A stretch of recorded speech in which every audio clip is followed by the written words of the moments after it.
follow your heart, no matter what it says, no matter how crazy it sounds. The best thing you can do for yourself at any moment is to follow your heart. And you're going to make mistakes.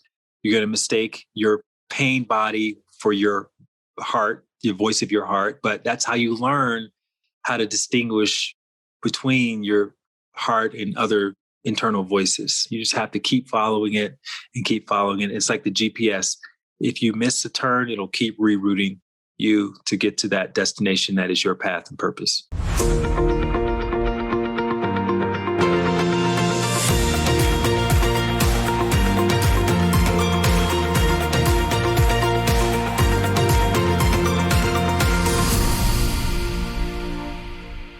Light Watkins is a best-selling author, an accomplished meditation teacher, founder of the Shine Movement, and an inspirational keynote speaker and workshop leader.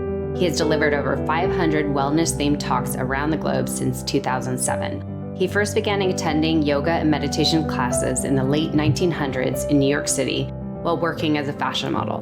In 2003, he met his Vedic meditation teacher and felt called to become a teacher himself.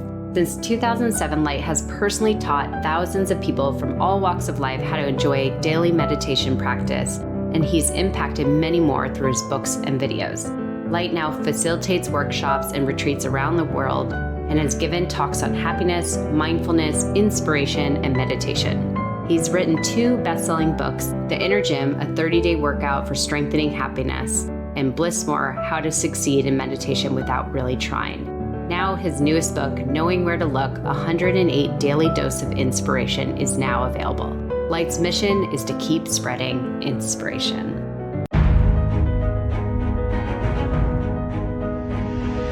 All right. Well, Light Watkins, I can't believe we're finally doing this. I know that, as I mentioned to you, 2 years ago, I started this podcast and you were on the top of the list that I wanted to bring on because I've personally had the privilege to work with you to learn meditation, and you are an expert, a go-to in this field. So welcome on the podcast. This is such an honor. Thank you. I'm so excited to be here and to share whatever I can to be useful to your audience. Thank you so much. Well, where to begin? So let's first talk about your story. So how did you get into the field you're in today and serving the purpose you serve today? Like, what has been your journey to lead you here?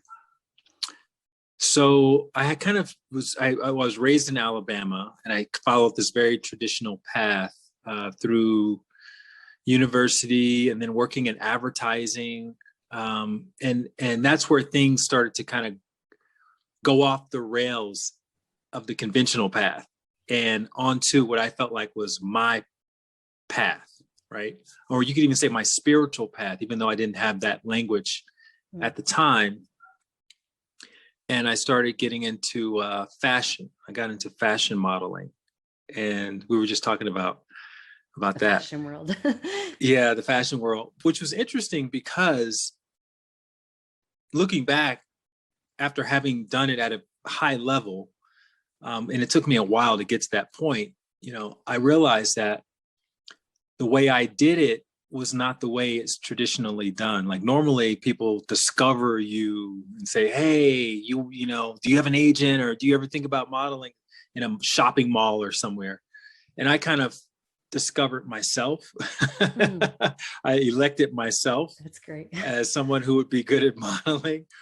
And I started going around to these agencies, to these open calls. And that's kind of how I got my foot in the door. And what that taught me was how to become immune to rejection, because there's a lot of rejection involved in that industry over the most superficial reasons. So I was never like a top model. I was like a working model after a couple of years, but I got rejected a lot. And I got to the point where I didn't let it bother me anymore. It was just a part of the industry. And I realized that translated to other things, where I would take chances on other things and not let the initial rejections stop me. So that came into play pretty heavily later on when I started experimenting with with my diet and with lifestyle changes, and then becoming a nomadic for a little while in my early 20s, and then doing it again in my late 20s, and then doing it again as recently as a few years ago. But through the fashion industry, I linked up with this model who taught me, who actually suggested that I become a vegetarian for superficial reasons, by the way. It's because he said, the fast food you're eating is retaining water, and you can get your cheeks a lot more chiseled if you stop eating meat. So I did that. And I also noticed a correlation that, I feel better when I don't eat meat. So that opened up this whole new world. I started reading books, Diet for New America and the China Study, and all these like early writings about vegetarianism. And then that was a gateway to practicing yoga. And then that became a gateway to practicing meditation years later. Then I moved to Los Angeles, which is where you and I met. And within about 3 or 4 months, I crossed paths with this meditation teacher who taught me how to meditate in a way that actually felt enjoyable, which was not my experience in the years prior to that. And I recognized at that time, working with him, that my calling involved teaching meditation. I was teaching yoga at the time, and I knew that I was going to graduate from that and start teaching meditation. I didn't know how, because we're talking 2002. This is pre-YouTube, pre-Instagram, pre all of that. I was going to the Beverly Hills Library to find information on stuff and check out books on channeling and astral traveling and things. And then after being my teacher's protege and apprenticing with him for a few years, he invited me to travel to India with him and a few others to teach us how to become teachers. And I did that. Then I came back in 2007 to my 1-bedroom apartment in West Hollywood. And that's where I started teaching meditation, Vedic meditation, out of my apartment. And I got pretty good at it. There were lines forming outside of my apartment. And so ever since 2007, I've been a full-time, up until the pandemic, I've been a full-time Vedic meditation teacher. I've taught thousands of people personally. And I've written a book about it called Bliss More: How to Succeed in Meditation Without Really Trying, which became a bestseller. And then I went nomadic, and now I'm just releasing another book. And so that's kind of where I am right now. Amazing. Well, great journey. I love hearing everybody's background, because it takes time to get to where we are today. And we go through lots of obstacles, roadblocks, and all these things. So it's nice to see how this all evolved. And it wasn't a path that you chose. It was what, your heart just followed. I think that's beautiful. So we're definitely going to go into meditation, because I want to touch on that, because that's obviously a very important part of your life and everything you teach. But I know that you are releasing your 3rd book, which is called, let's see, what's the actual name of it again? Knowing Where to Look. Awesome. Thank you. Knowing Where to Look. And I know this is basically inspirations, essays. What else is mentioned in the book? So in 2016, I started writing these daily doses of inspiration and emailing those out to people. And it's just these little 100-word missives, personal stories that inspired me, anecdotes, parables, observations, things like that. And got a lot of really positive feedback from that. And then a few years ago, my literary agent, who helped me publish my meditation book, said, "Hey, you ever think about doing something with those daily emails?" And I said, "Yeah, let's do a book." And so we put together a proposal with some samples, and we pitched it to a few publishers.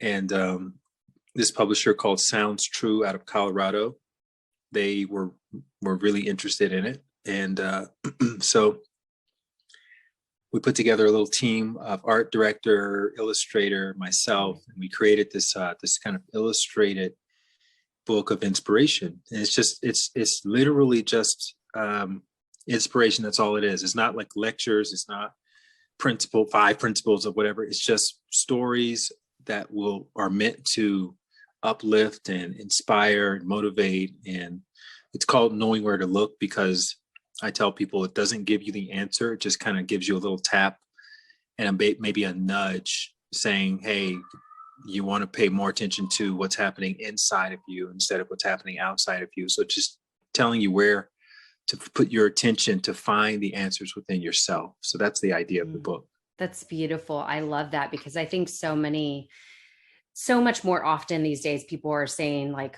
I want to tap into my intuition, but the only way to tap into that is actually having the ability to have that awareness to listen to those voices. And it's really hard with all the distraction in the world, especially the chaos of the last year and, even continuing in this year. So I think that's beautiful. And I know one of your missions is inspiring others and continuing to create a ripple effect of inspiration. So that's beautiful. I would love to go more into the book, but can I circle back into meditation? So you specifically chose Vedic meditation. And I'm curious, why did you choose that form? And can you explain what the difference between that form and other forms? I didn't even really know that there were different forms of meditation when I was first starting out. I was just doing whatever was around. And I just knew that it never really felt like it was that relaxing, because, the same story I hear all the time from people that I work with. My mind is so busy. I'm so antsy. I can't sit still. That was me, and sitting on the floor with my legs crossed or even on a cushion, my lower back would start hurting. Then my upper back would start hurting. And then I'd feel like I can't move and I have to sneeze and I have to scratch. And, all I would think about the entire time was my physical discomfort or my mental discomfort. And so when I met my teacher, the reason I connected with him on meditation is because the way he described it was completely different. It was the exact opposite. When everyone else was saying focus, he was saying don't focus. When everyone else was saying sit with your back straighter, he was saying actually sit like you're watching TV.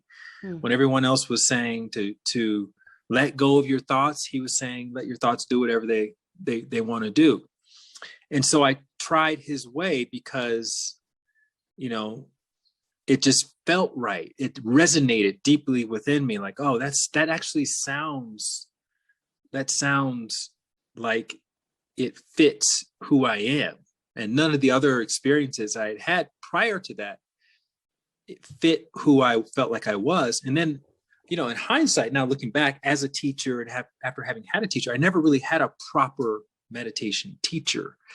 I had a series of meditation guides, people who are prompting you to think about this and visualize that and imagine this and all. And that's a completely different style of meditating, right? That's kind of like the meditation equivalent of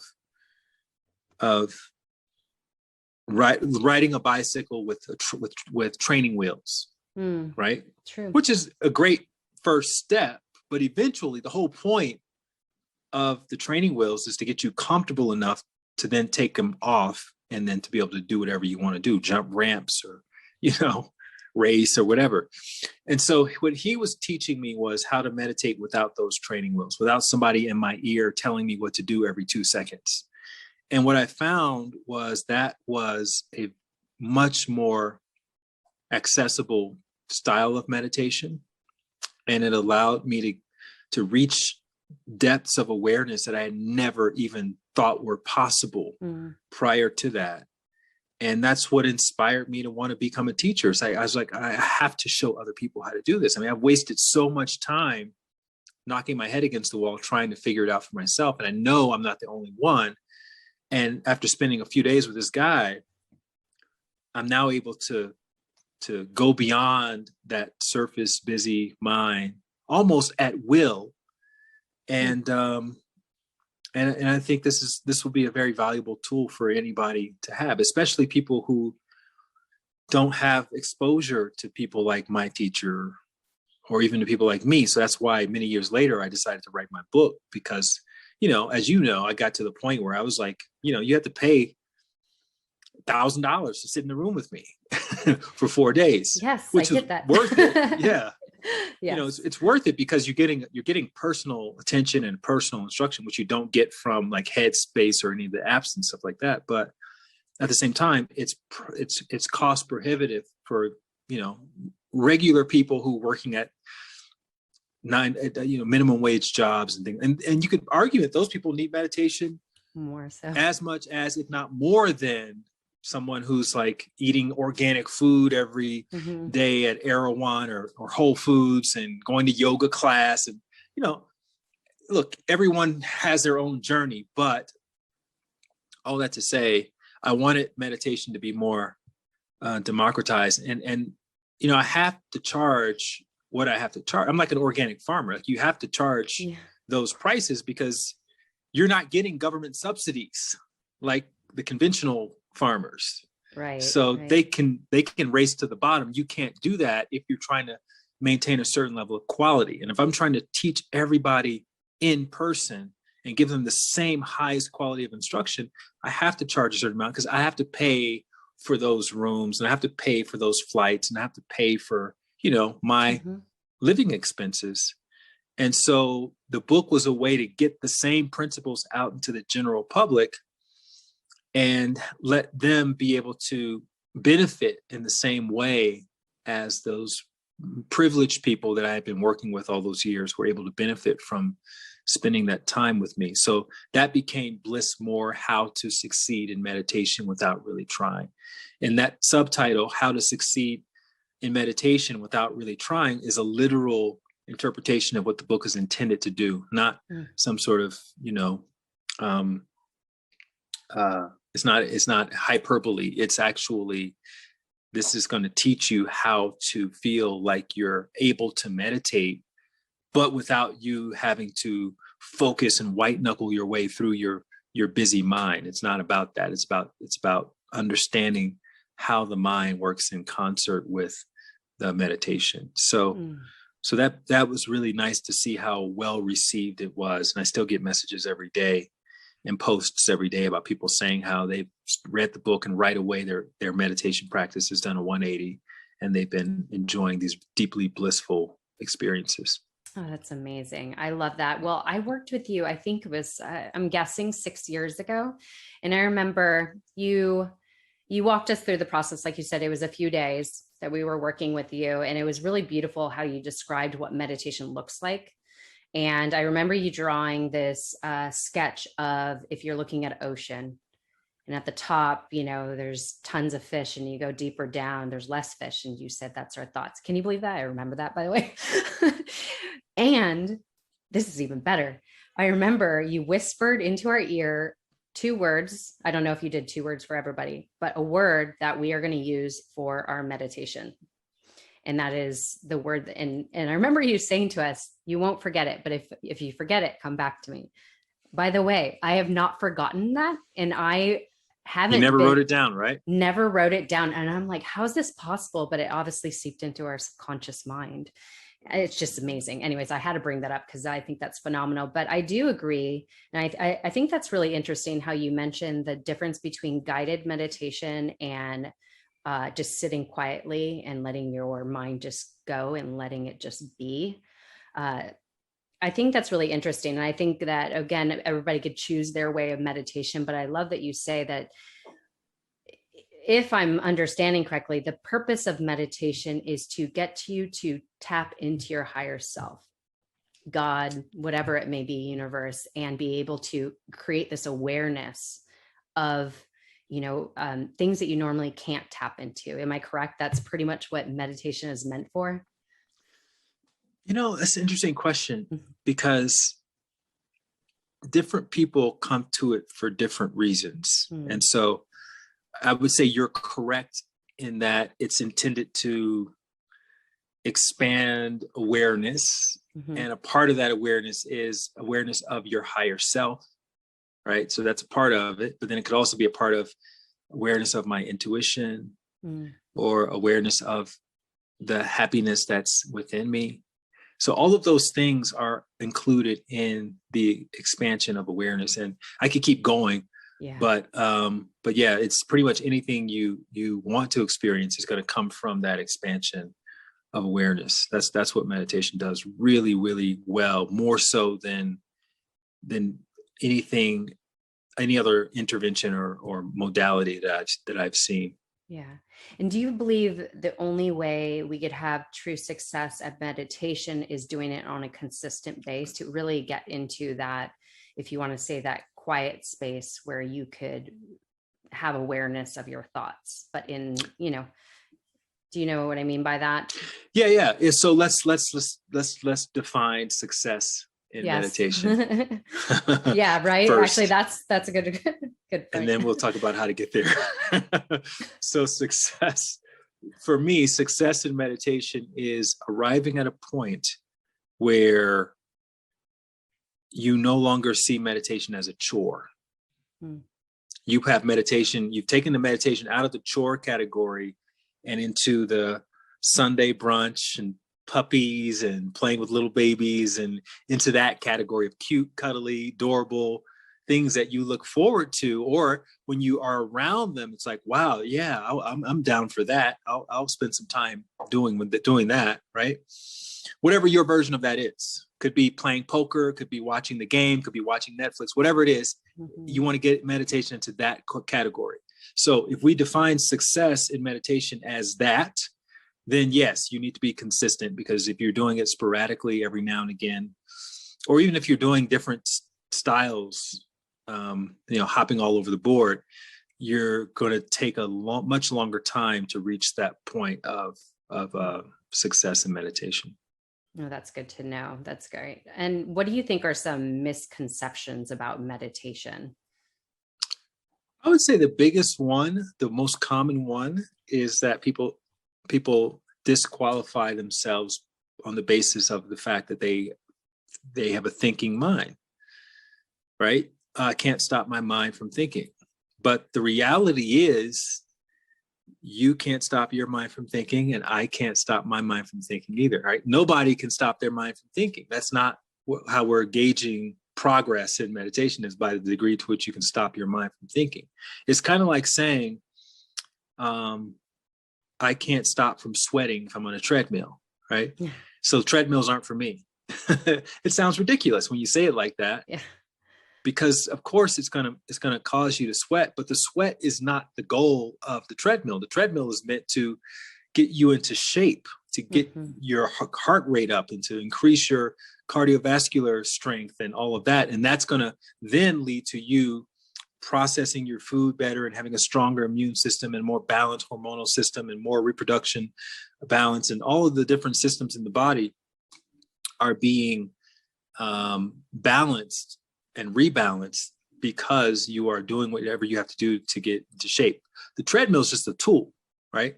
And so with meditation, right, we are in a society where something crazy like 1 out of every 4 people has been or could be diagnosed with a mental imbalance.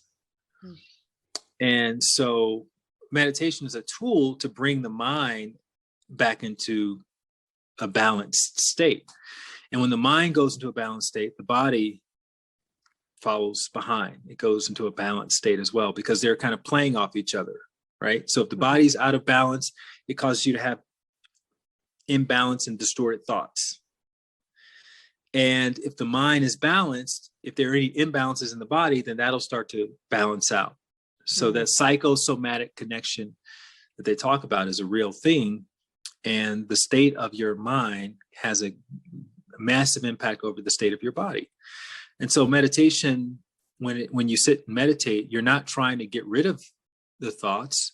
What you're actually doing is you're doing the opposite. You're actually making friends with your thinking mind. And here's the irony.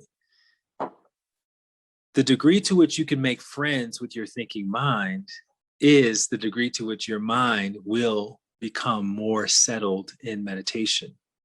And what that means is you'll become less and less aware of those bothersome thoughts. So by making friends with your mind, you end up getting what you wanted the entire time, when you were trying to battle with your thoughts, when you were treating your mind like it was the, you know, the Braveheart movie or so, or the Saving Private Ryan, and you're like putting war paint on, you're like going to battle with your thoughts. No, you want to actually make love to your thoughts. That's funny. You want to make love to you want your thoughts are the English patient. It's the Notebook. That's funny. It's a romance. So you want to go in with that intention in mind and make love to your mind and your thoughts, and you'll end up getting everything you wanted plus more. That's so interesting how you put it. But I know, as your teacher mentioned, it's not about not having thoughts. It's about not, I think so many people, like you mentioned, when people are starting off, they're like, oh, I can't quiet my mind. I think so much. So it's like you said, it's just letting those thoughts come in. But once you just kind of make peace that they're coming in, they kind of dissipate and quiet a little bit. That's what it's sounding like. Yeah. I mean, yeah, that's the thing. You can position yourself to have less thoughts. You can't force it to happen. But if you make love to your mind and your thoughts, it will happen as a consequence, as a byproduct of you not trying to get rid of them. That's amazing. It's the same. It's axiom. If what you resist persists. If you resist your thoughts, they'll persist. Yeah, absolutely. I mean, it's a cliche because it's true. Yeah, so true. Well, I just wanted you to touch on meditation at least a little bit, because obviously that's your expertise, but I do want to lead into your book and ask you a few questions regarding that. Yeah. So, first of all, how long have you been working on this book? I know you mentioned this before I press record. Well, it's been 5 years in the making, but since I started doing those daily doses, but since the book deal came through, it's about it. Anytime you do a book deal, it usually is about 6 months to a year, usually, for a self-help book. If it's a novel, it could be much longer, or a biography, it could be much longer. But for a regular self-help book, usually 6 months to a year. But this was both the most time-consuming and the easiest book at the same time, because I spent the majority of the time over those 5 years, writing each one and spending a few hours on just 100 words, 200 words, and getting them really tight. And so when I got the book deal, this is a book of the greatest hits of those emails. There's some new ones in there as well, but it's mostly a curation of messages and stories that have already been focus grouped and market tested as the most impactful that I've written over this time. But the only people who've ever read them are people who've subscribed to my mailing list, because they're not archived anywhere online. So I wanted to share them with the rest of the world. And so, beautiful. And so that everybody who has one has a repository of these amazing stories that I've personally found inspiring, and my audience has also resonated with deeply. So amazing. I love it. I'm so excited to read further. Well, let me pull out this one thing that you mentioned. So you said inspiration is part of our inner guidance, part blind faith in a greater possibility, and part inner voice, nudging you to take action that helps you grow and expand your awareness. So as I mentioned, you're all about spreading inspiration. So what is the difference between inspiration or passion per se? Explain inspiration. Like, how does it impact you and then also others? What does it lead people to do in your mind? Yeah. Inspiration is one of those words like passion, like love, like watermelon. What I mean is it's juicy and sweet. Yeah, no, but if you've never had a watermelon and I'm describing one to you, it doesn't really mean anything. But once you have it, you know what a watermelon feels like and tastes like and smells like and all of those things. And then you don't need anyone to describe it to you because you had the direct experience. So love is like that, passion is like that, and inspiration is like that. And inspiration is something that we all have access to. And, there's always going to be people who say, I've never felt inspired to do anything. So now we're talking about semantics. Now we're talking in definitions, right? Because what they're considering to be inspiration may be some really lofty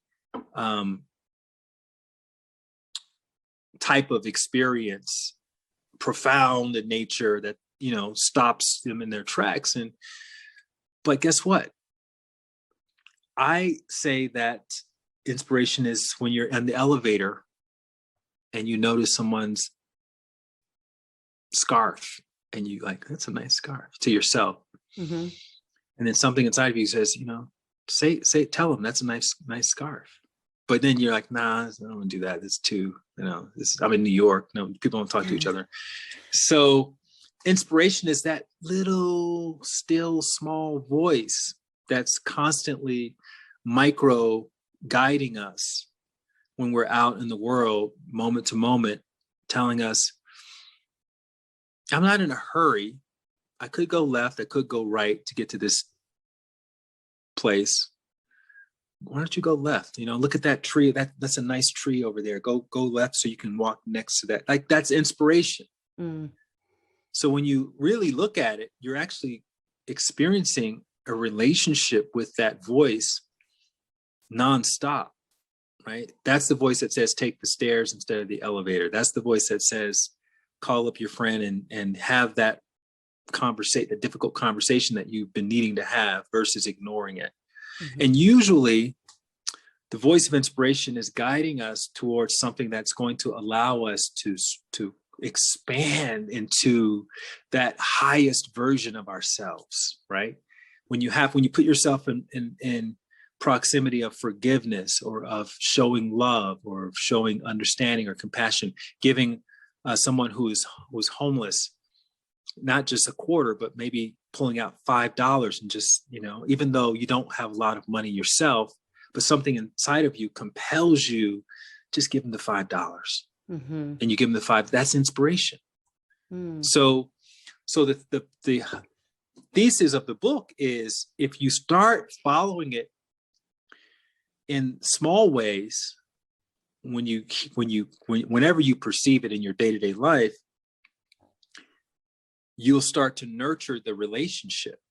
And just like any relationship that's getting nurtured, it's going to get stronger. It's going to become more beautiful. It's going to become more supportive. And you'll find that the inspiration has your back when you need it the most, right? So when you have to deliver a report for work, when you have to show up for your kid in some way that's going to require a lot from you, you'll have the inspiration to do so a lot easier because you've cultivated the relationship leading up to that point. And maybe one day inspiration says, go to, you know, Vietnam by yourself and just go to the temples and experience that. You know, we've all had voices like that. Yeah. We're like, no, I'm not doing that. I'm not going anywhere by myself. That's crazy. Anytime you're saying that's crazy, it's the thing you should do.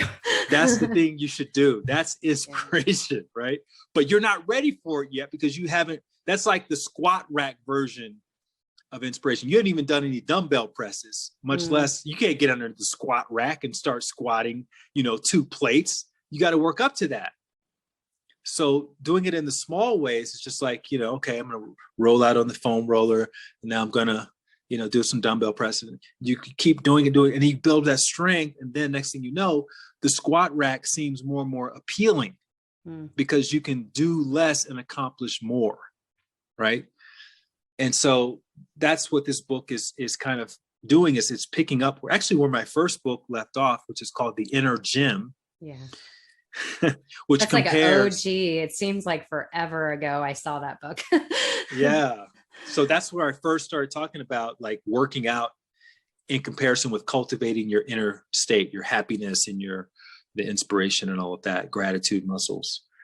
And so, yeah, this is, they're all kind of extensions. The Inner Gym was a great primer. And then Bliss More is like, okay, if you want to go deep into this foundational practice of meditation, that'll allow you to do the Inner Gym exercises even greater. And then Inspiration is just like taking you further into just pushing that envelope. And, people hear that I'm nomadic and I live out of a backpack. And I always say, look, yeah, I do that. And that again felt appealing to me because I worked up to it. But my example is not for anyone else to do this. It's to find your version of this, which could be starting your podcast, writing your first book, writing that screenplay, anything you've been thinking about for 10 years. That's your squat rack. That's what all of those little nudges of inspiration have been trying to move you towards. And so, but you can't shortcut the process. You got to start with the small stuff, and then you work your way up to the big stuff. Otherwise, big stuff feels too overwhelming, and you end up getting, mental problems as a result of doing too much. So the person that is doing too much, that feels overloaded, and they're running on the hamster wheel, and they're just doing all the to-do things, and their life feels pretty mundane, but they're seeking more fulfillment and this inspired, passionate, purposeful life. What would you say is the first step to kind of lead them down this path that they could be more open for inspiration to come in if they are just always busy? What would you say? I have one dose of inspiration inside of my book that is, I can't remember what it's called, but it's something to the effect of do it while you're busy, which means everybody's busy all the time, right? Even if you're not Oprah Winfrey, or you're not somebody who's out there saving the world, right? You're busy with your kids, you're busy with your hobbies, you're busy with your reading, catching up with whatever you read, or on Instagram, you're busy doing that. Like, everyone's busy. And so life is not going to, short of a pandemic, life usually is not going to slow down enough for you to take the leap of faith. And so what you have to do is get good at taking the leaps of faith, again, the small leaps, while you're busy.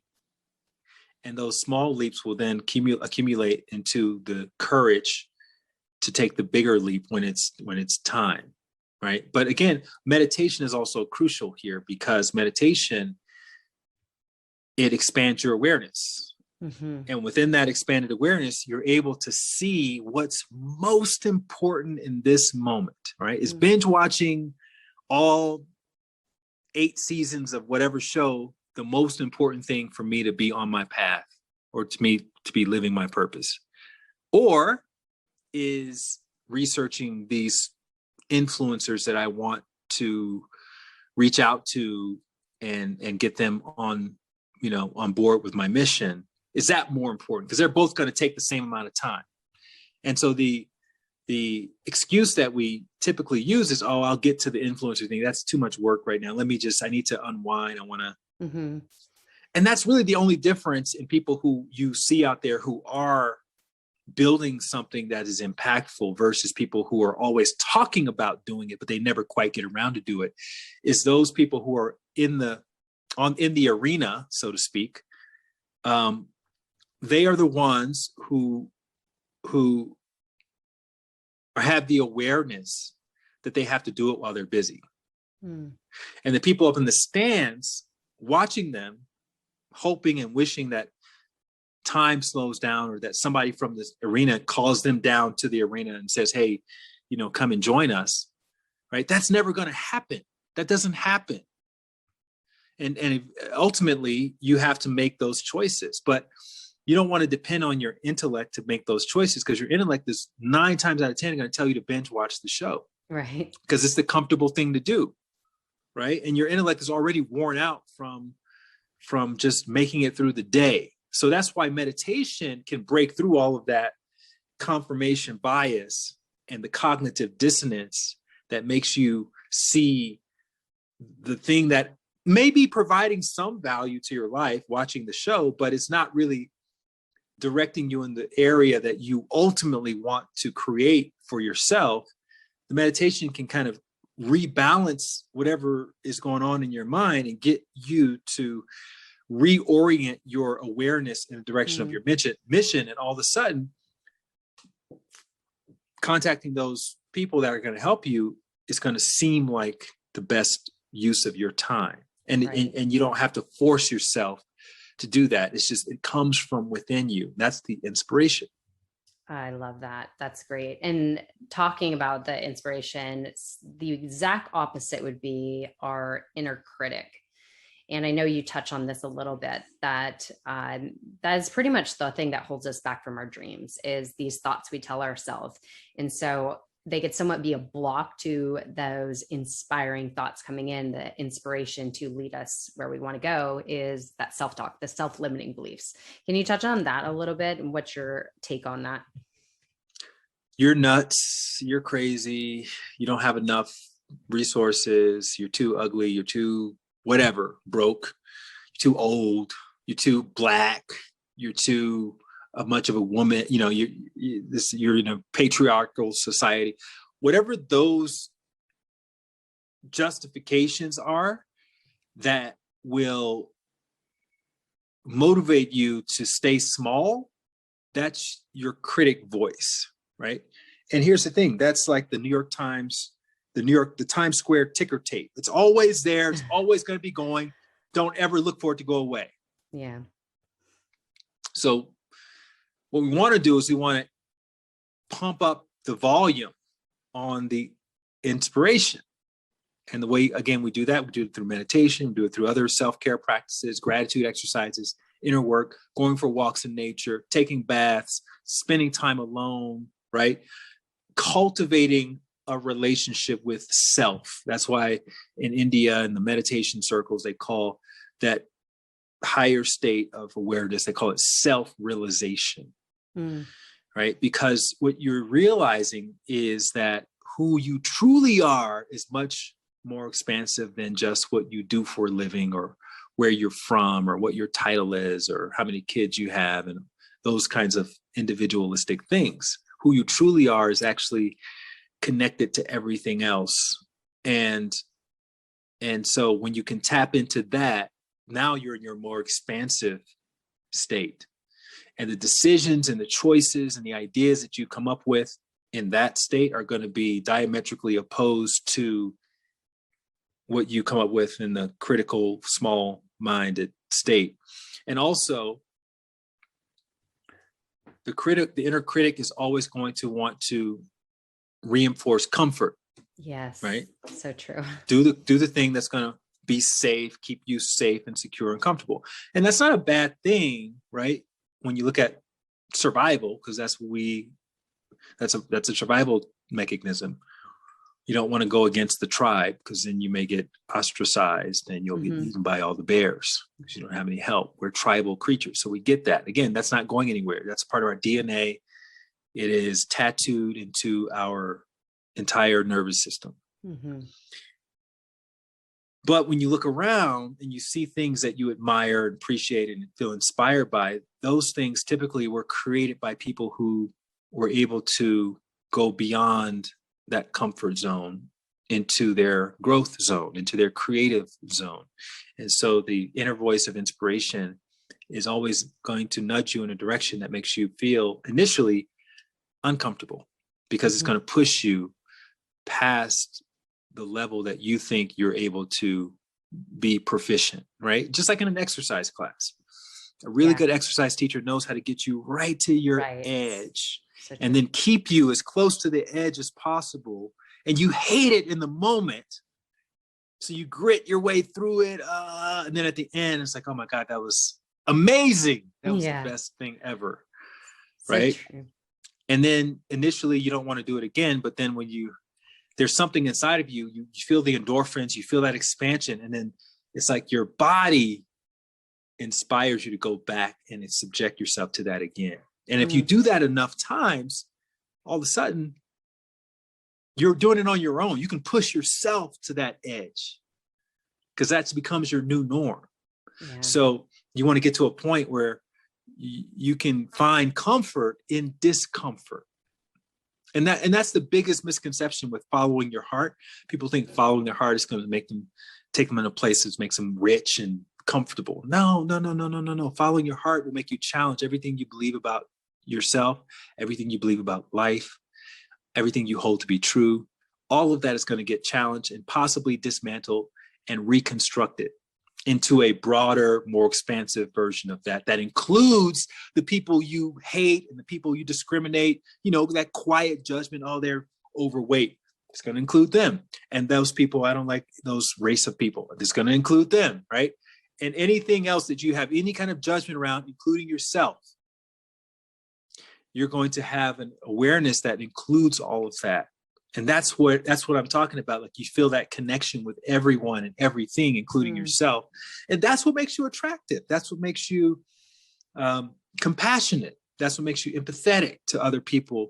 And that's what ultimately will make your life become a life of service. It's because that becomes the highest priority, because you see yourself in everything and in everyone.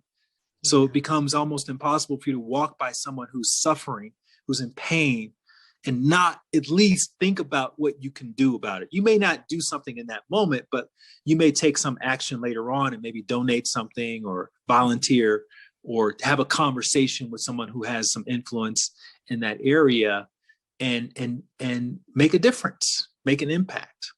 Yeah. And your life becomes about that. Yeah, actually, you did a lot of this over the pandemic, especially when Black Lives Matter came up. I know you showed up a lot on your IG, and you spoke just from the heart and delivered messages that were super well received. And I'm just curious,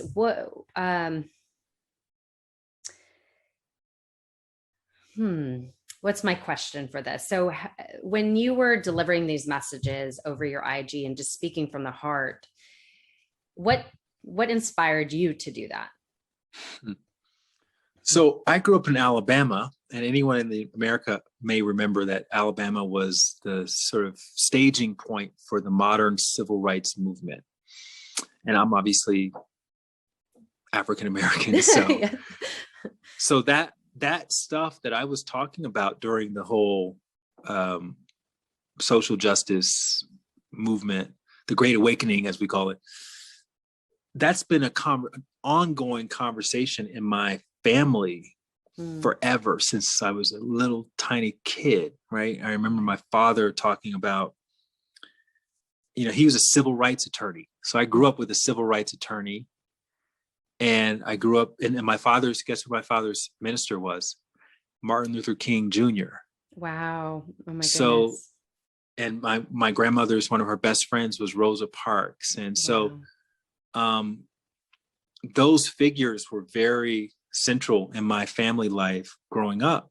And we talked about those things all the time. But, out in the regular world, there's not a lot of opportunities to talk about those things without being sort of labeled as the angry Black man, or why do you always bring up that, or victim mentality, these kinds of things. Right. So for me, when that Black Lives Matter became a national or international conversation, it was like,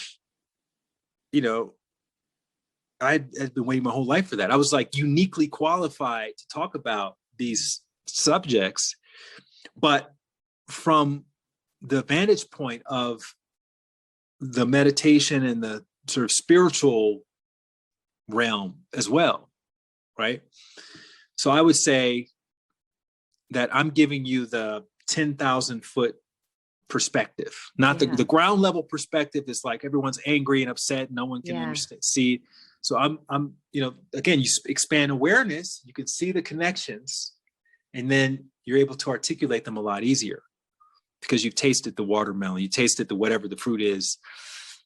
And so you can describe it a lot simpler than most people who've never tasted it. They may have to write a whole dissertation about it because they never actually tasted it. Right. And so, I lean into that because understanding these mechanics and these principles of purpose and passion, right? I never set out to become the voice of the spiritual Black person in the Black Lives Matter movement, but it was just a natural extension of what I was already doing. And it just felt like the right thing to do. And so when I get those internal hunches now, I don't ever question them. I just go with it. That's amazing. And that's what I did. I just went with it. Wow, that's so amazing. Well, yeah, I know it's very well received, and people could check into this more. Some of the messages you shared, I think that would be great if people just hear how you delivered your message from that viewpoint. I would think that's beautiful. The other question I had, so you mentioned that you're a nomad, that you've basically condensed your life into a backpack. And so for those that, there might be people listening to this right now that are curious of living a life like that, more simplified life, just especially with all the changes going on, like, hey, maybe this is not where I'm supposed to be. Maybe I need to move here. What would you suggest to somebody that is curious about that? And what are the advantages and disadvantages? So I'm a student of minimalism. And I would say to just, if you're curious about that, to start small and start, maybe start reading. There's a book called Minimalism by these two gentlemen. I can't remember their names, but they started writing about minimalism several years ago. And it's been a very insightful and instructive platform to introduce people into that lifestyle. And then through that, you can, if it resonates, start experimenting with it and see how it fits. So the way I started was I was traveling a lot in 2018, 2017, and before that. And so I started to challenge myself, because I'd be on the road for maybe a week or 2 weeks. I challenged myself to say, I'm just going to take, this carry-on bag's worth of clothing and accessories and see if I can make it work with that. And, you make some mistakes, you bring too much, you don't bring enough sometimes, you have to go out and buy stuff. And then you kind of find the sweet spot over time. And then once I got to a point where I felt like, okay, I'm pretty proficient at this, then I decided to take it further and to go all in on it. And I got rid of all of my stuff. I didn't keep a storage room, because I knew that that's a slippery slope. If you have a storage room, Absolutely. right, you still have all your crap, but now it's just collecting dust in some storage room somewhere. So I literally got rid of everything: scrapbooks, journals, Wow. all my photos, like 40 years of stuff, yearbooks, and anything that did not fit into my bag, my carry-on bag. I didn't want to have to check any luggage. I wanted to keep it all, because I knew that if I lost it, then I'd be screwed. Then you really have nothing. Yeah. So I wanted to keep it with me on the flight. And then eventually I got to a point where I felt like I needed to downsize because I had too much stuff, and I went into a backpack. And so that's where we are today, is living from a backpack. Now, granted, I don't have kids. I don't have any hair on my head. I don't need high heel shoes, and so you have to factor all that into the equation. But where there's a will, there's a way. And that's the one biggest takeaway that I've gotten from it, because I've never once missed my stuff. I've never missed my place. I never missed anything. And people say, what about the sentimental stuff? Well, guess what? You have sentimental stuff all around you at all times if you're paying attention to it. That's true. So it's made me more present to the things that I have. And I find that life in general can be sentimental if you're in the moment, instead of prioritizing these items that you keep at home as the most sentimental things. And meanwhile, you're completely ignoring everything that's around you. And so, yeah, it's just a different way of being. And I really enjoy it. I don't think it'll happen forever, but it's been interesting for now. And the moment it becomes uninteresting, then I'll switch it up and do something different. Yeah, there's such great freedom in that. It's so beautiful. Well, so I know, as I mentioned, your mission is to inspire people and spread inspiration, and you've done so much. And of course, I mean, we can't talk about it all, but you created the Shine movement. Obviously, you have 3 books. You're you've been teaching people up to the end of last year, you were saying, for meditation. And I know there's a lot more coming.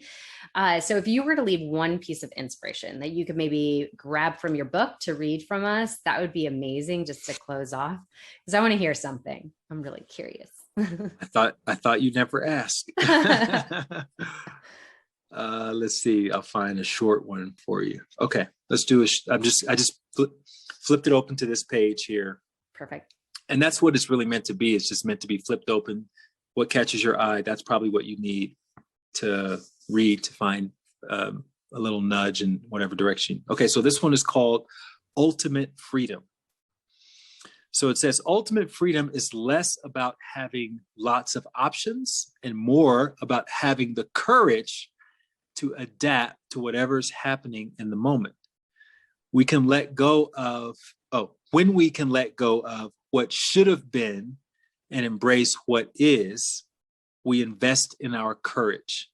And when circumstances change again, as they do, we'll have an easier time finding that courage to continue adapting. Soon, this leads to a beautiful discovery. It was never really the change that was restricting us, but our inability to adapt to it in the past. Ultimate freedom.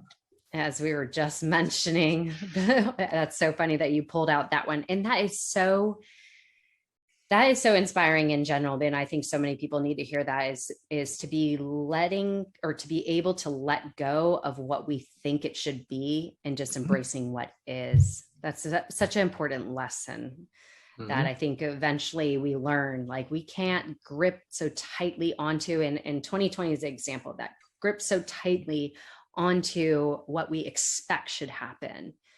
And just let go and let be and release.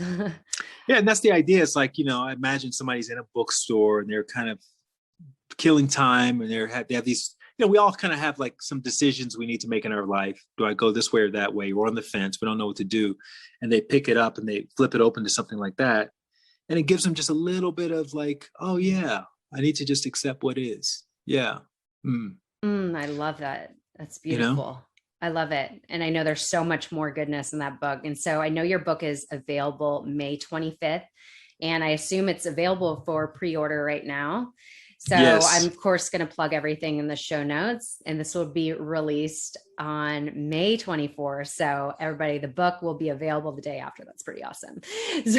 So I am so excited to grab and to pick this up every day. Like, that's amazing to just open it up to any page. And that was only, a few sentences. So quick little read that will just ignite something in you. I love it. Well, Light, if you could leave one piece of advice for us that you feel anybody needs to hear today, what would it be? Follow your heart. No matter what it says, no matter how crazy it sounds, the best thing you can do for yourself at any moment is to follow your heart. And you're going to make mistakes.